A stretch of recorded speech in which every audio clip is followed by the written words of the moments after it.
नवीन Rajasthan senior secondary school की online classes में पुनः आपका स्वागत है। अपन 11th क्लास के अंदर राजनीति विज्ञान का अध्ययन कर रहे हैं। गत क्लास में अपन ने संविधान, चूँकि हमने बताया था संविधान अपनी जो पुस्तक है इसके 2 भाग है, तो अपन ने संविधान वाला भाग लिया है, व्यवहार वाला। इसमें हमने संविधान का अध्ययन, जो पहला पाठ है संविधान क्यों और कैसे, इसका अध्ययन प्रारंभ किया है। हमने कल संविधान की आवश्यकता की चर्चा की थी। संविधान की आवश्यकता क्यों है, संविधान कहते किसे है, इन चीज़ों की चर्चा की थी। ये चीज़ हमें समझ में आई। अब इसके बाद में हम आगे बढ़ते हैं कल के एक टॉपिक के साथ। फिर ये संविधान बना कैसे, तो हम शुरू करेंगे संविधान निर्माण की प्रक्रिया। आज का टॉपिक रहेगा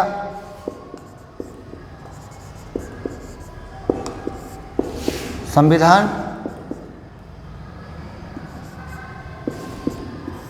निर्माण की प्रक्रिया। आपने कल का होमवर्क किया होगा, होमवर्क नियमित रखना। हो सकता है कुछ विद्यार्थियों पर पुस्तक नहीं हो, कृपया पुस्तक अवश्य ले लें, कॉपी ले लें। पहले रफ वर्क में करें, उसके बाद में फेयर में आपको होमवर्क करना है। अब संविधान निर्माण की प्रक्रिया से पहले मैंने कल एक क्वेश्चन डाला था, संविधान किस किस प्रकार का होता है, संविधान विश्व में किस किस प्रकार के पाए जाते हैं। तो संविधान मूलतः 2 प्रकार का होता है, एक लिखित संविधान होता है, एक अलिखित संविधान होता है। ठीक है, पहले इसकी चर्चा कर लेते हैं। संविधान कितने प्रकार का होता है, नोट करो। संविधान 2 प्रकार का होता है, रचना के आधार पे। किस आधार पे, निर्माण प्रक्रिया के आधार पर, रचना के आधार पे। एक ये रचना के आधार पर लिखित संविधान, और दूसरा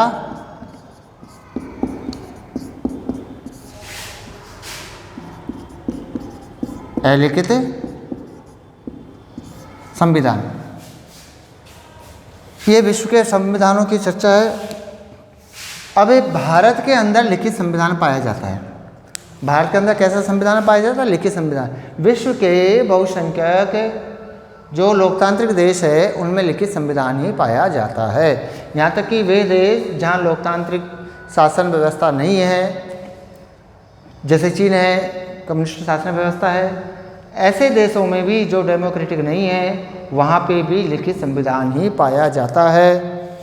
अलिखित संविधान की हम चर्चा करते हैं, ये भी एक प्रकार हो सकता है, लेकिन संविधान का होता है। और विश्व में ब्रिटेन इसका उदाहरण है, इंग्लैंड जिसको कहते हैं, वहाँ का जो संविधान है वो अलिखित संविधान है, अर्थात वो किसी एक दस्तावेज के रूप में उपलब्ध नहीं है। उसके कुछ नियम, 7-8 एक नियम बस उल्लेखित है, और वो एक तरीके से दिग्दर्शन का काम करते हैं, और उसी के आधार पे फिर संविधान की प्रक्रियाओं का पालन किया जाता है, सीमा। अब इसके बाद में अब हम शुरू करेंगे, इसको उतार लीजिए। संविधान के निर्माण की प्रक्रिया क्या थी, तो संविधान के 2 प्रकार हो गए। इसके बाद में चलते हैं अब हम संविधान निर्माण की प्रक्रिया। चूँकि भारत में ब्रिटिश शासन, ब्रिटिश उपनिवेश रहा है, और जब भारत ब्रिटिश उपनिवेश से मुक्ति की ओर आगे बढ़ रहा था, तब ये सुनिश्चित होने लगा कि भारत को अब आज़ादी दे दी जानी चाहिए। जब भारत द्वितीय विश्व युद्ध के बाद में आज़ादी की ओर आगे बढ़ रहा था, तो भारत में संविधान निर्माण की बातें आई, और इसी क्रम में भारत में संविधान सभा का गठन किया गया। किसका गठन किया गया, संविधान सभा का गठन। संविधान सभा का गठन। अब ये संविधान सभा का गठन कैसे हुआ, तो देखिए जुलाई 1946 में 3 जुलाई को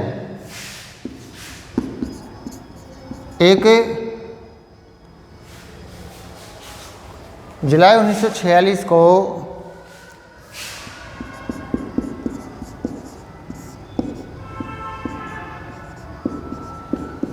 एक अंतरिम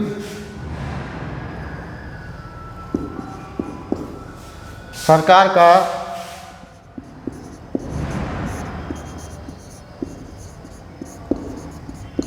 गठन हुआ था। इस गठन के बाद में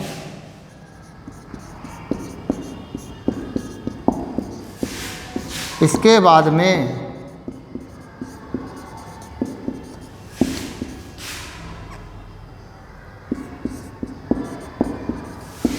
संविधान बनाने वाली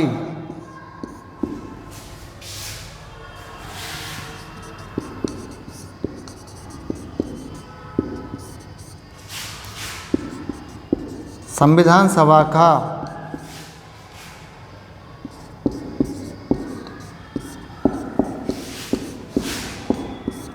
गठन किया गया, यानी अब संविधान सभा बनाई गई। यह संविधान सभा, यानी अगला टॉपिक डाल के लिखे,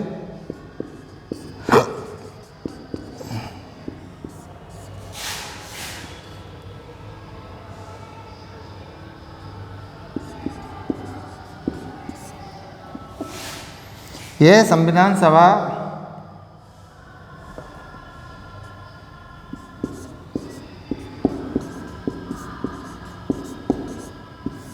कैबिनेट मिशन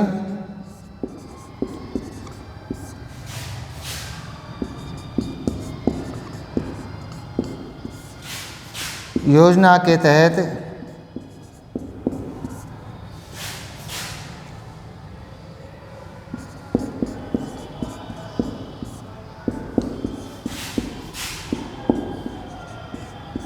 गठित की गई।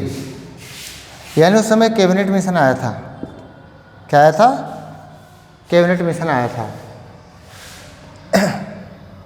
अब ये कैबिनेट मिशन भारत कब आया? 1946 में। कब आया कैबिनेट मिशन?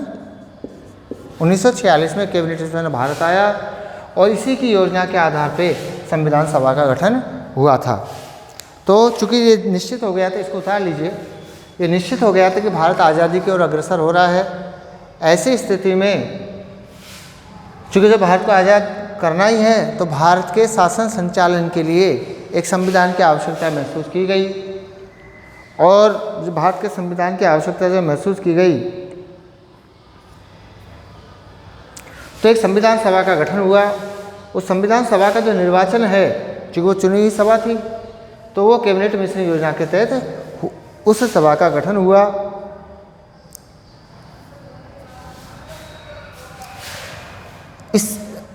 इसको उतार लिया। अब इसके बाद में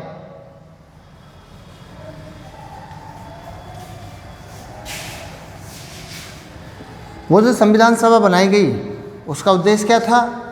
उसका उद्देश्य था देश के लिए जो कि आज़ाद होने जा रहा है, उस आज़ाद देश के लिए, स्वतंत्र राष्ट्र के लिए एक संविधान बनाने का काम करना।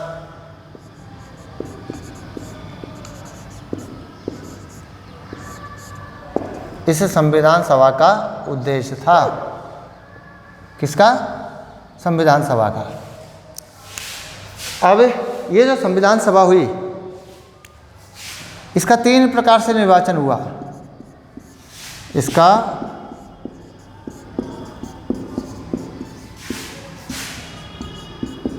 तीन प्रकार से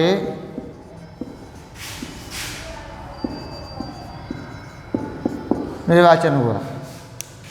ठीक है ना?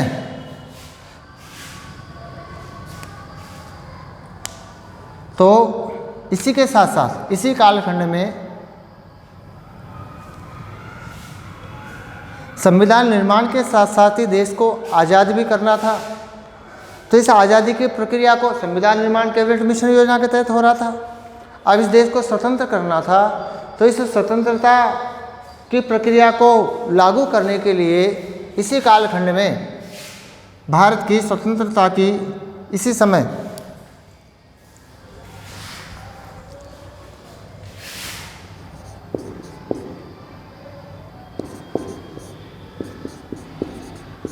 इसके साथ ही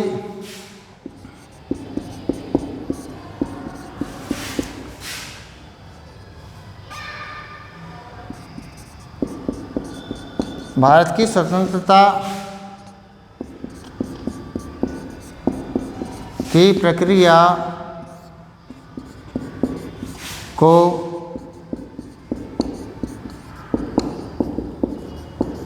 आगे बढ़ाने के लिए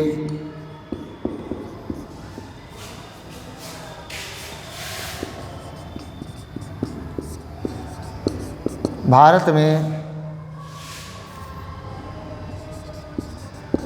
नया governor general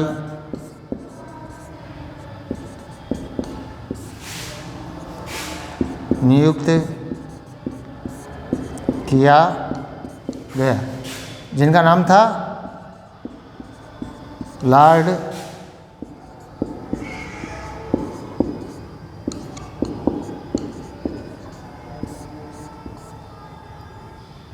Mountbatten. Governor general को वायसराय भी कहते हैं। गवर्नर जनरल को अन्य किस नाम से जाना जाता है? वायसराय। इनको वायसराय के नाम से भी जाना जाता है।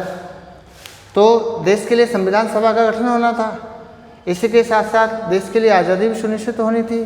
तो देश की आज़ादी की प्रक्रिया को आगे बढ़ाने के लिए भारत में एक नया गवर्नर जनरल बना करके भेजा गया 1947 में, लॉर्ड माउंटबेटन, जिसने आज़ादी की प्रक्रिया को आगे बढ़ाया। अब नीचे वाली लाइन को उतार लीजिए, मैं इसको मिटा देता हूँ, ठीक है। अब संविधान सभा का जो गठन हुआ उसकी 3 प्रक्रिया को उल्लेख कर लेते हैं।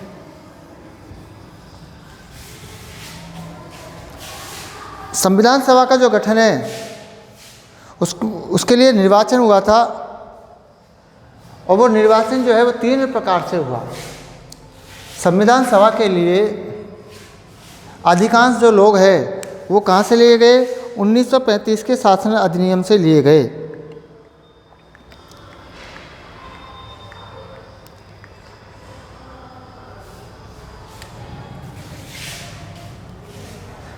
तो भारतीय संविधान सभा में, नोट कर लीजिए,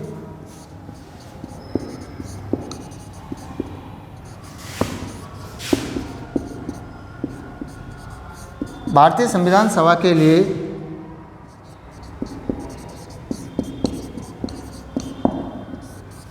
अधिकांश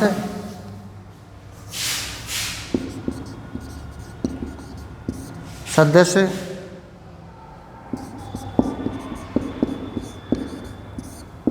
प्रांतीय सरकारों से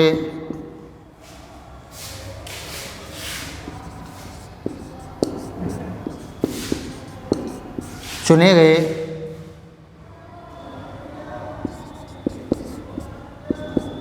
जो कि 1935 की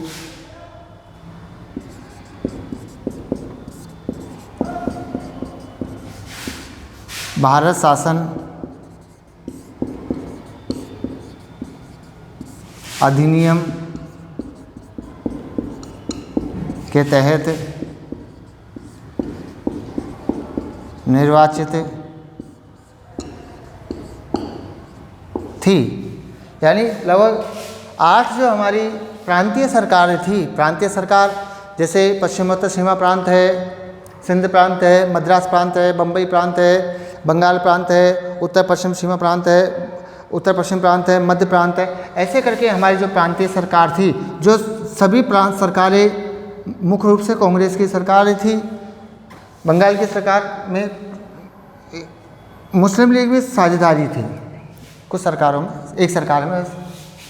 उन सरकारों के जो प्रतिनिधि है वो हमारी संविधान सभा के हिस्से बने।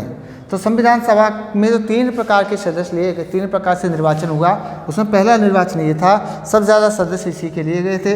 इसके बाद में दूसरा जो ग्रुप आया संविधान सभा में, दूसरा जो निर्वाचन का तरीका ये था कि भारत में विभिन्न सारी रियासतें थी, लगभग 550 के आसपास। उसमें से भारत की प्रमुख रियासतें, भारत की प्रमुख रियासतों से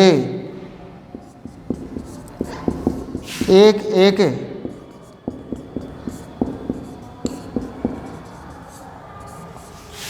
प्रतिनिधि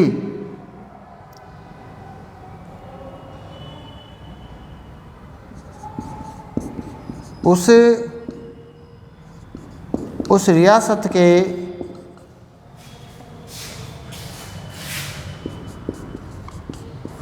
राजा द्वारा भेजा जाना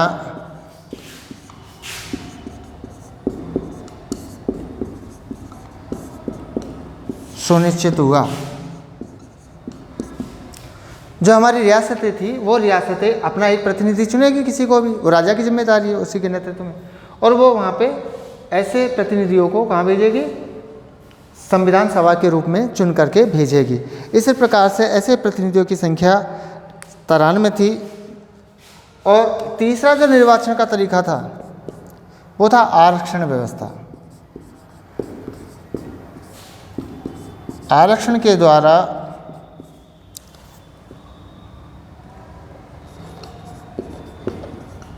चुनाव प्रक्रिया, जिसमें निर्वाचन क्षेत्र को सिर्फ सामान्य, जिसके अंदर सिख,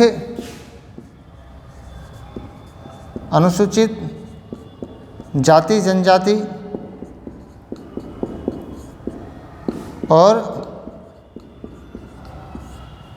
सामान्य के आधार पर चुना जाना सुनिश्चित हुआ। ये तीसरी प्रक्रिया थी जिसका पालन किया गया। इसी प्रकार से इस प्रक्रिया का पालन करते हुए भारत के संविधान सभा का गठन किया गया। इसको उतार लीजिए।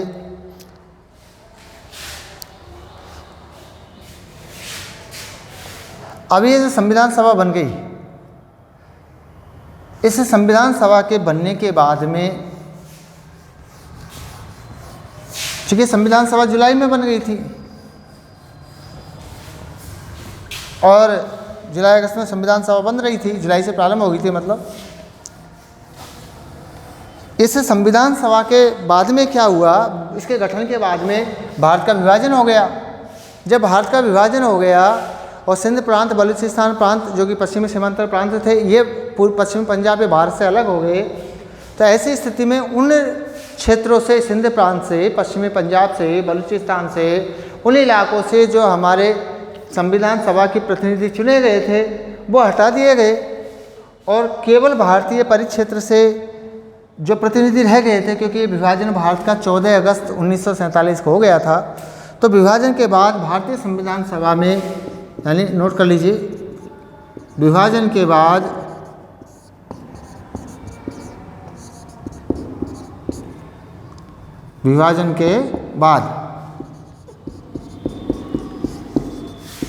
भारतीय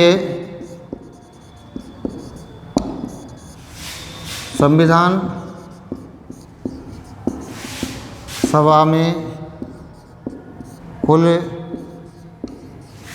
299 सदस्य थे। जब देश का विभाजन हो गया तो कुल सदस्यों की संख्या जो है वो 299 रह गई थी। अब इस प्रकार से संविधान सभा का गठन हो गया। अभी हम क्या कर रहे हैं, सभा का गठन कर रहे हैं। किसका गठन कर रहे हैं, सभा का, सभा बना रहे। तो सभा बन गई। सभा 3 तरीके से बनाई गई, ठीक है ना। और संविधान सभा इस प्रकार से अपनी तैयार हो गई, ठीक है ना। तो ये अपना हो गया। लेकिन एक इसके साथ एक नोट कर लें, जब संविधान लागू हुआ था, मैंने आज के काम ज़्यादातर पूरा ही नोट्स के रूप में लिखवा दिया है। संविधान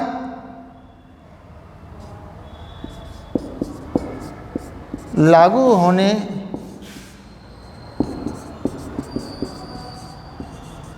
के समय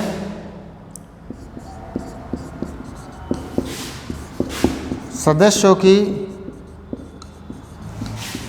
संख्या 284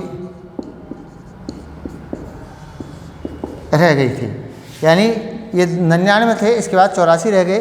कई लोगों ने त्यागपत्र दे दिया, कई लोगों की मृत्यु हो गई। इसी प्रकार से हमारी ये संविधान सभा का गठन पूरा हो गया, ठीक है ना। अब आप इसमें से पूरा क्वेश्चन करेंगे, मैंने करवाया है इसको। संविधान सभा के गठन की प्रक्रिया का वर्णन कीजिए। क्वेश्चन डाल रहा हूँ इस तरीके से।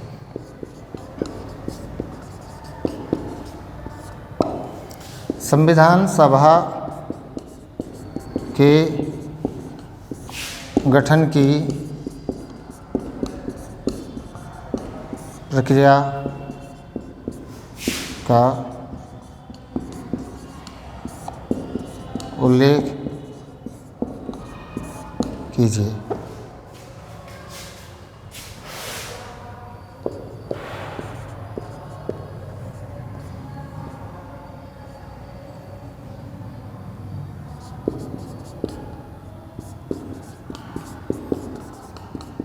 देश की स्वतंत्रता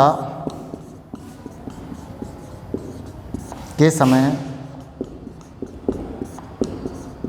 भारत का गवर्नर जनरल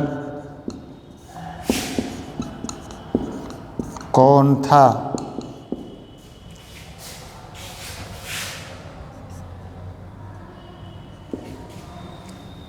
ये एक तीसरा क्वेश्चन और आप कर लेना कॉपी में, प्रश्न उत्तर दोनों।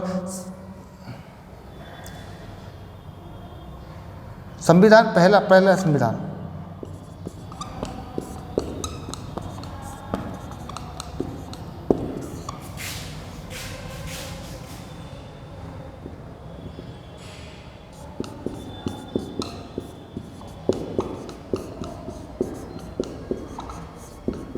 किस नाम से किसने बनाया? एक क्वेश्चन और डाल देता हूँ, क्वेश्चन नंबर 4।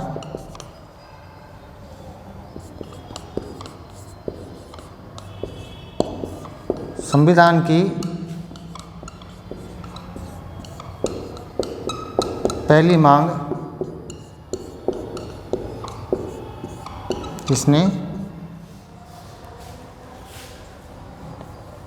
किसने की थी? उत्तर आपको पता है, ठीक है, कर लेना 11th। संविधान सभा की पहली मांग किसने की थी? गांधी जी है, ठीक है। बाकी नेहरू जी वगैरह है। शेष अध्ययन कल करेंगे, नेक्स्ट क्लास में करेंगे। इसको पूरा कर लीजिए, उतार लीजिए।